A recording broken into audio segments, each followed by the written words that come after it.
Thanks to Tokyo Treat and Sakurako for sponsoring today's video. The Soul King. How strong is he? How powerful is this guy that is revered and looked upon as a literal god for the universe of Bleach? He's obviously a totally legendary character, but from our perspective as readers, we never really find out too much about him. He remains almost a total mystery right until the very end. But as far as how powerful he was, how strong he was, we can make some educated guesses based on what we get to see both in the Bleach manga itself as well as the supplementary novels Can't Fear Your Own World. And so using those two sources, looking at what tiny pieces of evidence we do actually get, I want to try and see if we can decipher just how powerful the so-called god of the Bleach universe actually was, both kind of in his prime and as he appeared in the story itself. Before we get started on the video, guys, if you haven't hit subscribe yet, make sure to do that now for more Bleach content like this every single week. And if you enjoyed the video, make sure to give it a thumbs up, as it does help to support me and the channel, and I'd very much appreciate it. And of course, if you really like what I do here and you want to support me another step further, we do have a Patreon for the channel as well, where you can get videos like this one early and you can support me for as little as $1 a month.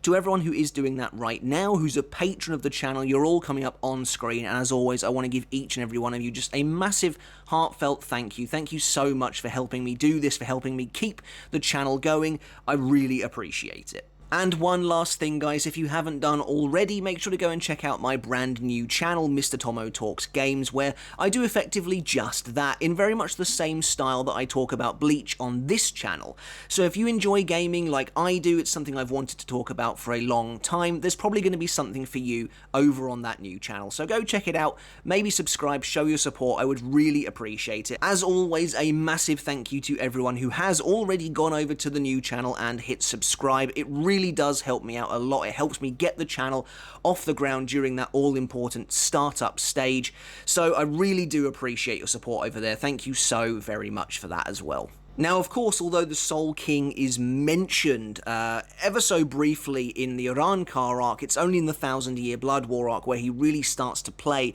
any kind of a role. So, of course, there will be spoilers for the final arc of Bleach in this video. And so, talking about the role the Soul King plays in the 1000-Year Blood War arc, well, it's not exactly extensive.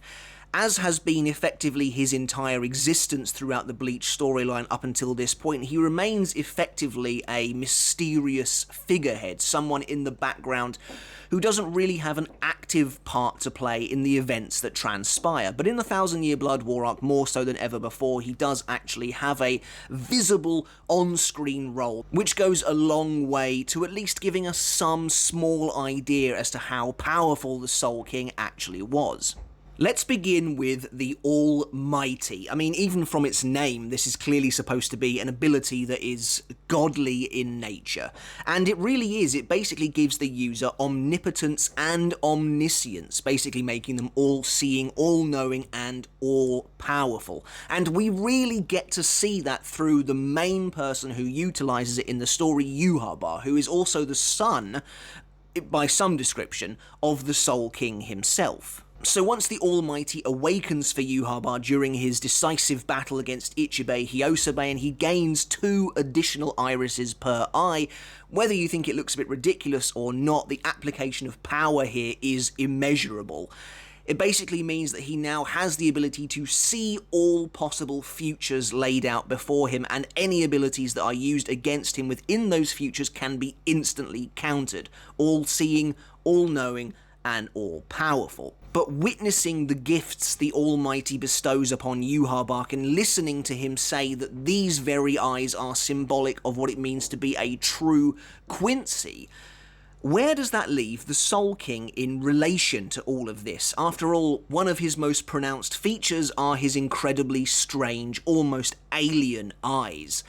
Where Yhwach's eyes, even once he gains these additional irises, look kind of normal-ish, the Soul King's are immediately weird, almost deep black cavernous pits, 4 almost totally pitch black irises per eye, and now already there's a difference there that we should highlight. He has one additional iris compared to his son, which I believe we can take away as meaning the Soul King possesses perhaps the most perfect form of the Almighty we have ever seen. As the progenitor, supposedly, of all beings, all powers within the universe, it makes sense that he would wield the most absolute version of the strongest power known to the Bleach universe, and he commands it because it is effectively his. We can kind of assume, I think, that any semblance of the Almighty possessed by Yhwach was simply passed down to him from his father, who is the true progenitor, the true wielder of this immense ability. And we know that the Soul King has a quote-unquote true or higher version of the Almighty than his son, because actions taken by the Soul King are able to circumvent even Yhwach's all-seeing gaze. And this is also an ability that is passed down to the Soul King's separated limbs, as we see when Mimihagi activates and tries to stabilize the collapsing world. Yhwach had no idea that it was about to happen, no idea that Mimihagi was even going to act, and Yhwach himself claims that this was an event my eyes couldn't see, that escaped my gaze, therefore you must be the Soul King himself. And so that's already pretty crazy as a first step. Yhwach's the Almighty is basically the most powerful, the most broken power in all of Bleach, and the Soul King has an active counter to this, basically being an even more all-encompassing, all-eclipsing version of the exact same power. In fact, Yhwach himself theorizes that the Soul King has probably foreseen literally everything right up until the moment of his very own demise, at the hands of Yhwach, which we actually get to see in the story itself. And I think even through this short discussion on the Almighty, we can glean some idea as to how powerful the Soul King actually was. Even in this lowly, pathetic half-existence of suspended animation the Soul King finds himself in when we see him in the story, you can imagine, thanks to his perfect, true form of the Almighty, that he has been in this position for millennia, and he has been able to see literally everything that is going on around him at all times and beyond, and that power of his extends to the future sight as well. He can see everything laid out before him, all possible timelines, all possible futures, all the time, as some kind of constant projector of things that may yet come to be. It's actually pretty scary when thinking about it like that. It's just so much information and knowledge that must be going on within the Soul King's mind at any one time, and yet he is doomed essentially to stay forever mute, forever statuesque, unable to really do anything about it, and yet that knowledge is still there for him, that he can see everything that's going on right up until that moment where his life ends. And yet, a minute ago, I mentioned the Soul King as having a sort of pathetic half-existence, as if implying that he has no real power anymore, and while he might not in a physical sense, what happens next in the story gives us perhaps our best indicator as to how strong this guy actually is, and he is truly monstrous on a potentially incomparable level. Yhwach feels like he is freeing his father from an endless humiliation when he cuts him down, but Mimihagi, the Soul King's right arm, the arm of stagnation, attempts to thwart Yhwach's plans, and feeling betrayed by his father, having not expected Mimihagi or any vestige of the Soul King's power to really feel any kind of sympathy for the Shinigami that sealed him away, Yhwach decides to kind of take it out on his father, as it were, and absorb all of his power for himself. And what happens next really kind of shows us exactly how the Soul King is on a totally different, not even level, but plane to anybody else, even in this rote existence that he currently has. So Yhwach attempts to absorb his father's power, and as he does so, we watch him kind of stumble and almost collapse to one knee. He's barely clinging on to the Soul King's crystal prison as whatever power there is flowing into him, spilling into him.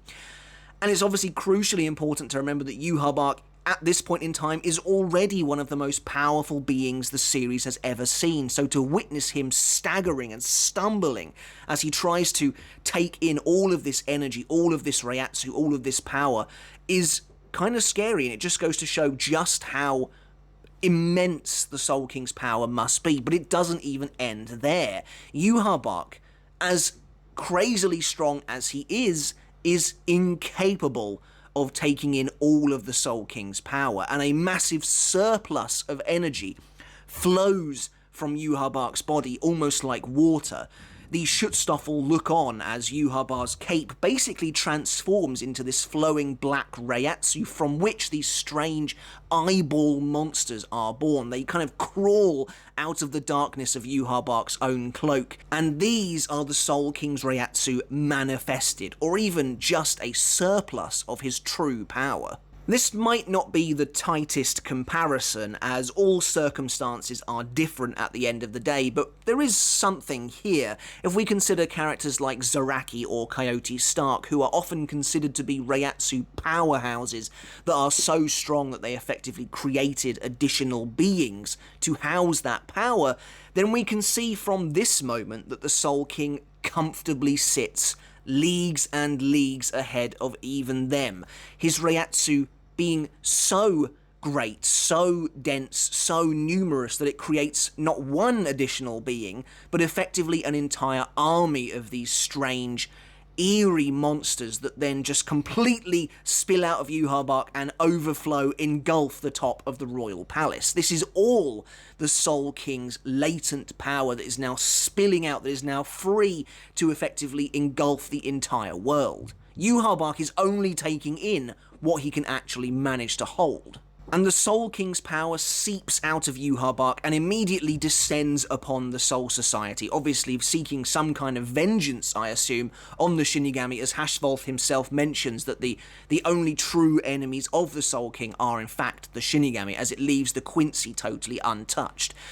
But now again we get another really great insight into how much power this man may have actually wielded at one point or another, as this army of shadowy creatures descends on the Soul Society, rains down upon them. And this is a really eye-opening moment, because there are a lot of strong members of the Gotei 13 gathered at their headquarters at the time, and many of them try and fend off the Soul King's power, without really knowing what it is, of course. But we see characters like Soifon, Byakuya, Renji, Rukia, Ikaku, Yumachika, Hisagi, Omaida.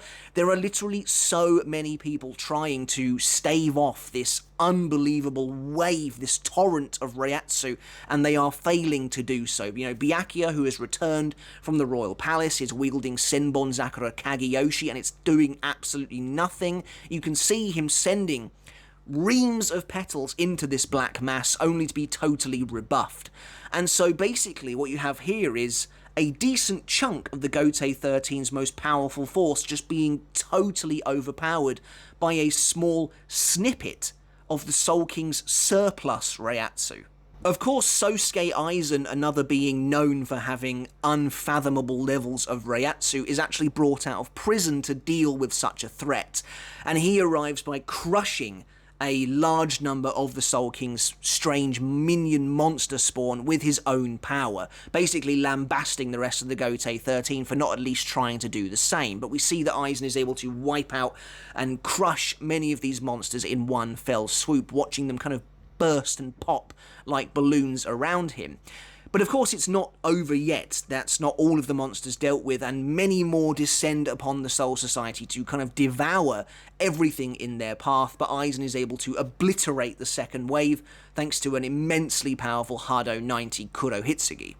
So what does this tell us? Well, again, we're only really making educated guesses based on what we can see in the manga itself, but Aizen's Reiatsu is on such a comparably different level to the rest of the Gotei 13, even combined, that he is at the very least able to deal with this wave of the Soul King's power. But we know that there is more where that came from, and Yhwach has managed to at least successfully absorb some of it. There's even more we can take from the story itself to work out just how strong the Soul King was, but first of all, a word from today's sponsor. Alright, so we are back with our favourite sponsor, Tokyo Treat, and of course, Sakurako.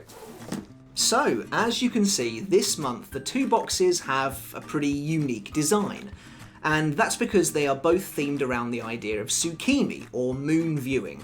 And by the way, the Sakurako box, absolutely awesome. It looks really, really cool this month, and I think the tableware that comes with it emulates this design, so I'm pretty excited about that. So, Tsukimi is the Japanese festival for the autumn moon in September, where people come together to express their gratitude for a great harvest that year, and they're hopeful for an equally good one the coming year as well. So you guys might know this already, but there are some significant differences between these two boxes. Tokyo Treat offers you slightly more fun, pop candy influenced style snacks, whereas Sakurako is slightly more artisan, coming from expert Japanese snack makers and designed to reflect slightly more traditional Japanese style sweets. As you can see, in each of these boxes you get a ton of really awesome stuff, but if you don't know what some of it is, don't fret, as they include a comprehensive booklet with each box designed to tell you exactly what you're getting, as well as some information around the different themings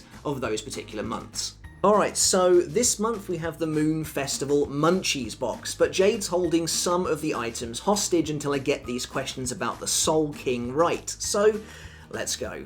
Okay, so for my first question, the arm hand of the Soul King, whatever you want to call it, I don't know. The arm hand. The arm hand thing. Pernida Pankajaz. Nicely done. I want you to spell it in 10 seconds. Go. Pernida, that's the easy part. Pankgjas. Correct. Oh, 9 seconds. I have nothing here. Right, okay, so for your first prize, you've got yourself some cuppy ramune. So this apparently is sweet and sour, mouth-watering candy flavoured with orange, strawberry and lemon. That's actually really nice. If you're from the UK, they taste like refreshers. Okay, so question number 2. The Soul King is sealed within an unusual barrier that is suspended by how many wires? See, I think I know this. When Ichigo cuts him in half, I think you see the wires kind of snap into place and as he falls down. I'm going to say 4. That is correct. Yes. Congratulations. Come on. Here is your prize. Oh, look at this little apple fellow. Candy apple sour paper. Oh, very nice. Once again, this is very lovely. Perfect. Question number 3. Now, I don't know when this happened because I don't read Bleach. However, someone attempts to revive the Soul King at some point. Who was it? Orihime? Yes. Yeah. She attempts to revive the Soul King. Oh, that is correct. Fantastic. There we go. But her Soten Kishin shatters? That's right, yes. Okay. Yep. Because at that point in time, apparently nobody can save the Soul King. Oh. Hello Kitty, a recognisable face. Right, so this is called Star Milk Bread. It's Star cute, Milk bite-sized and friends of the moon. That's very nice. They are little stars. Look at that. That is lovely. That's like my kind of food, in all honesty. I love That's them. really Oh my nice. God, they smell really nice. Yeah, really nice. Here, try some off camera. On the other hand, Sakurako is celebrating Tsukimi with its Kyoto Moon Festival box. By partnering with the local Kyoto government, they're inviting you to experience the cultural and culinary rich snacks of Kyoto, which is actually the birthplace of the Tsukimi celebration. And all of these snacks pair excellently with the tea that comes with this month's box. Alright, but that's it for another month with Tokyo Treat and Sakurako, and thanks so much to them again for sponsoring this channel. Now, of course, if you want to get these boxes for yourself, you can do just that. Using my code, which will appear on the screen and is going to be in the pinned comment and the description below, you can get $5 off your first boxes for this month. And if you order by the end of the month, you'll receive the boxes for September, which are these Tsukimi themed boxes. Guys, I really hope you enjoy the snacks within if you decide to go for them, and thanks again to Tokyo Treat and Sakurako for sponsoring today's video. So, supporting this idea that the Soul King is by far and away, the most powerful being in the series, is the fact that several of his discarded body parts went on, after gaining sentience of their own, to become some of the strongest beings in the entire Bleach story that we ever see.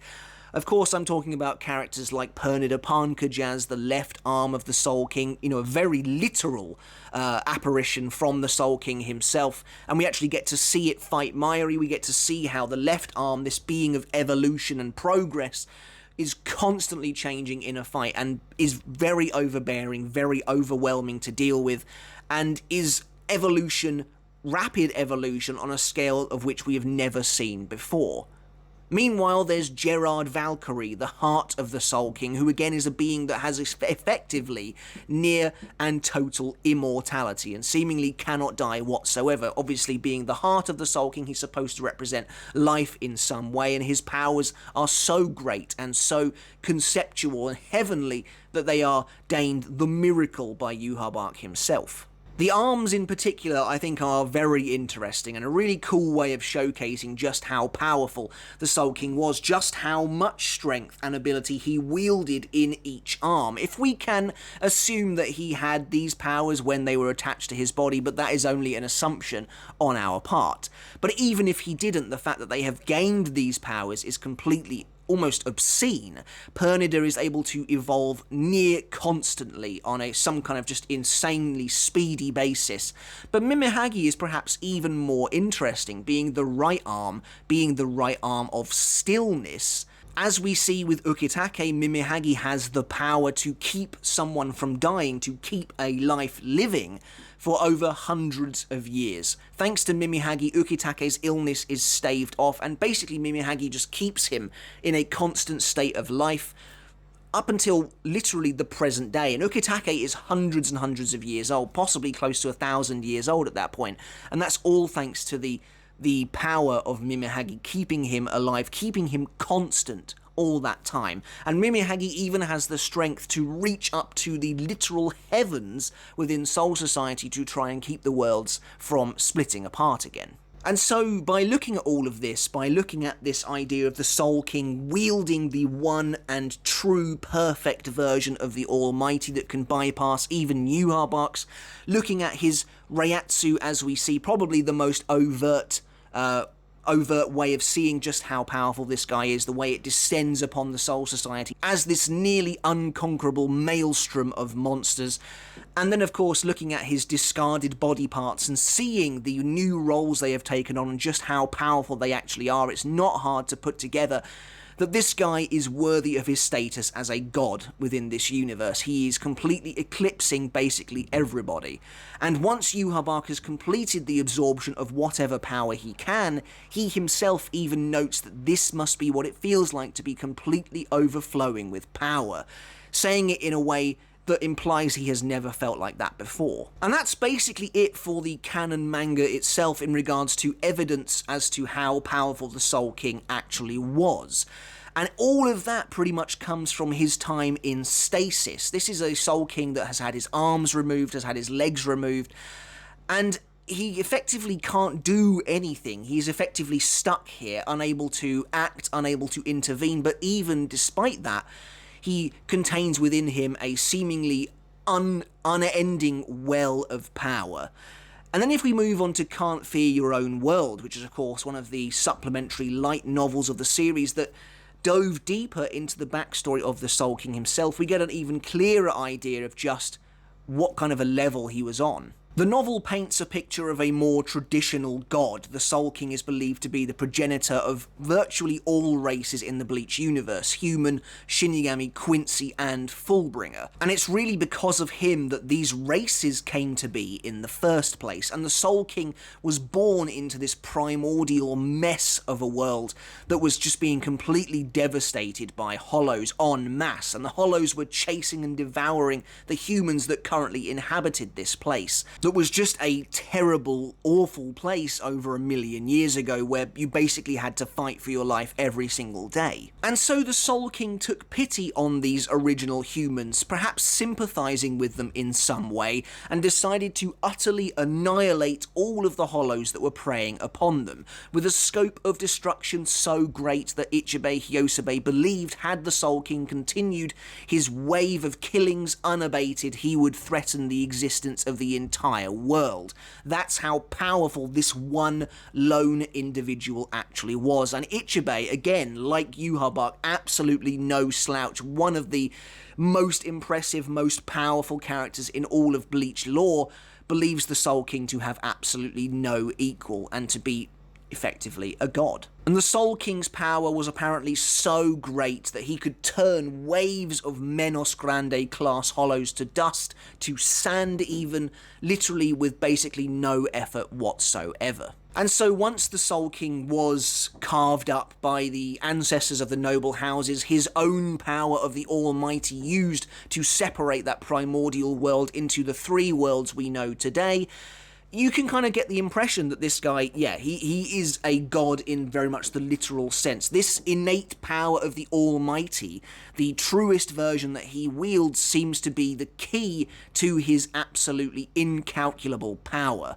And that's really the answer to today's video. How strong was the Soul King? Well, pretty much by far and away the absolute most powerful being Bleach has ever known, and perhaps would ever know again. Even if the king himself didn't play a particularly active role in the story, there are things about him, there are parts of him that have far-reaching ramifications at all corners of the Bleach universe. In Can't Fear Your Own World, it's mentioned that the nails of the Soul King that were dispersed throughout the lands allowed humans to become the original Fullbringers, while other nails were put to use by Aizen in creating his Hogyoku, or by Tokinada in building Hikone himself.